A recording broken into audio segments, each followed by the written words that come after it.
सब जानते हैं तुर्की में खलीफा का पद होता था। मेडाइवल हिस्ट्री पढ़ेंगे तो तुर्क शासन जब तक सल्तनत था तो हर सुल्तान लगभग कोशिश करता था कि खलीफा से सहमति ले।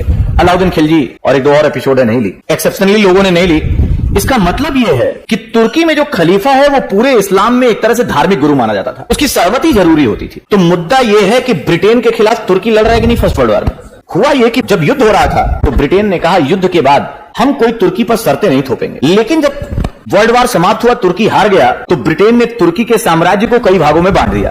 तुर्की के साम्राज्य को भागों में बांटा, कई अधिकार कम किए, तो पूरे मुस्लिम समाज में यह निर्णय गया कि यह खलीफा का अपमान है। और खलीफा का अपमान है तो पूरी दुनिया में जहां जहां इस्लाम था, पूरी दुनिया में अंग्रेजों के खिलाफ एक मुस्लिम जगत में असंतोष उभरा। और भारत में इसी ने जिस आंदोलन का नाम लिया, रूप लिया, उसका नाम था खिलाफत। और सच्चाई ये थी, इसके पूरा नाम था अखिल भारतीय खिलाफत असहयोग आंदोलन। इसी खिलाफत से असहयोग शुरू हो जाएगा। तो मुद्दा बेसिकली यहां से एनालिटिकल प्रश्न ही आना है। एक पैराग्राफ में ये बात समझिए कि खिलाफत क्यों हुआ। खिलाफत इसलिए था कि खलीफा के अधिकारों में कमी के विरुद्ध था। खिलाफत का मुख्य विषय भारत का नहीं था, कहां का था, तुर्की का। यह पूर्ण राजनीतिक मुद्दा ना होकर धर्म के साथ जुड़ा मुद्दा था। इसीलिए कहा जाता है इस समय जिन्ना बहुत बड़े सेकुलर थे। जिन्ना ने और तिलक ने गांधी को कहा कि तुम खिलाफत जैसे मुद्दे पर असहयोग शुरू कर रहे हो, राष्ट्रीय आंदोलन शुरू कर रहे हो, यह सही नहीं होगा।